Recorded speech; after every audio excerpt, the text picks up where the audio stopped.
You know, there are a lot of tools in the kitchen, but the relationship between cook and knife is a special one.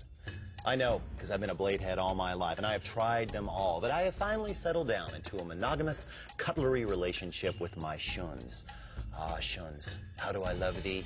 Let me count the ways. How much time do you have? Oh, all right, well, we'll just count a few of the basic ways. Shun, I love thee for thine edge.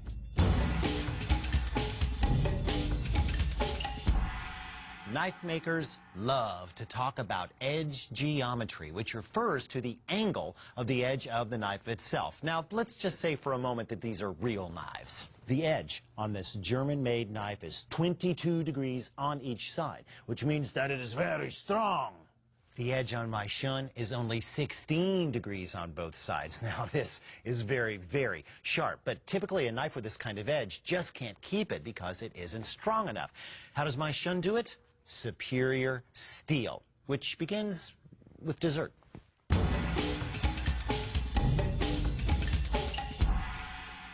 Believe it or not, steel is a lot like cake. All cakes contain common ingredients like flour, sugar, and butter, but they can also contain a lot of other stuff, which even in small amounts can define their flavor, color, and texture. Same with steel.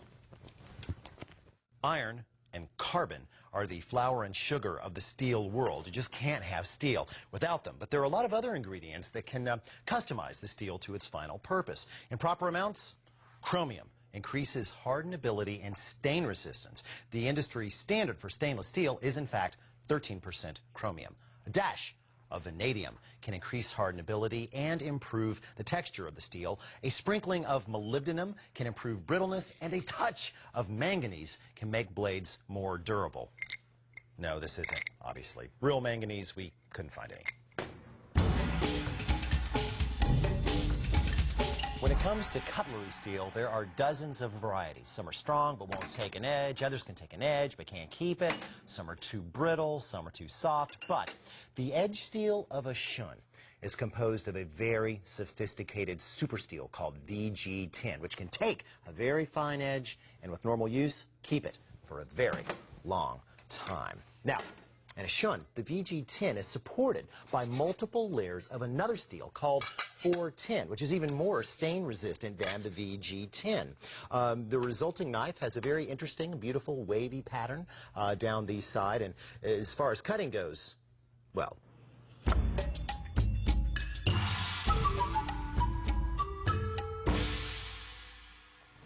classic Japanese knives have simple, straight wooden handles, but here, the material is pacawood. It is a resin-impregnated hardwood that is warm and rich and very easy to hold on to. As for the shape, Shuns have a ridge down one side of the handle, which creates kind of a teardrop shape that helps to stabilize the knife in the hand. Now, Shuns come out of the box scary, sharp, and they will stay scary for a mighty long time if the owner-operator adheres to a few basic knife care practices.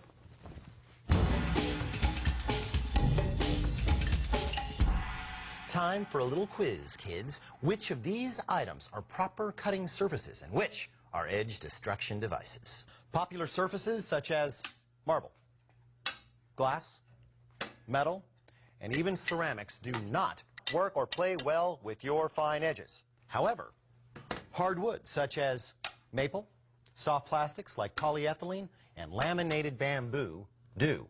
That voodoo, the bamboo. Oh, never mind. Believe it or not, most of the damage done to edges in homes does not come from bad cutting practices. It comes from bad washing and storing practices. Now, granted, Shun knives are dishwasher safe, technically, but the heat and chemicals used by modern dishwashers can seriously downgrade the performance of a fine blade like this, and that will shorten the life of the knife. So always wash by hand. And here's how I do it.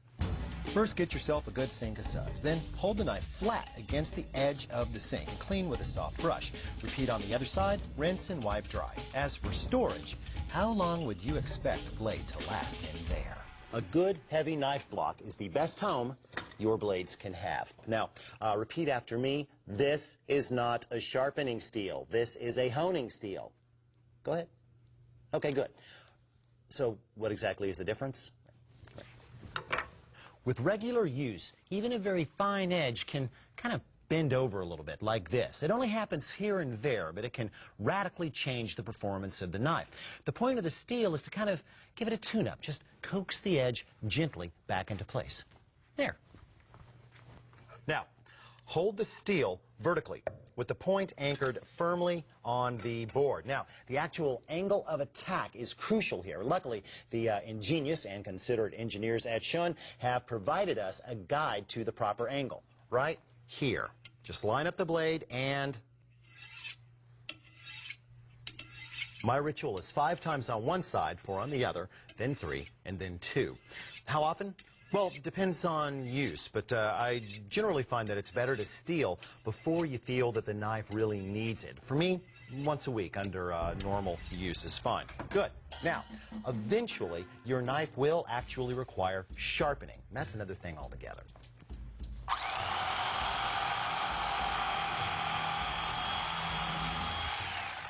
There. This knife is now officially dull. No amount of honing is going to bring back this edge, because there isn't one. It needs to be sharpened. That is, material needs to be ground off the side of the knife to reform the cutting edge. As far as I'm concerned, that is a job for a professional. And I send my knives out once a year, whether I think they need them or not.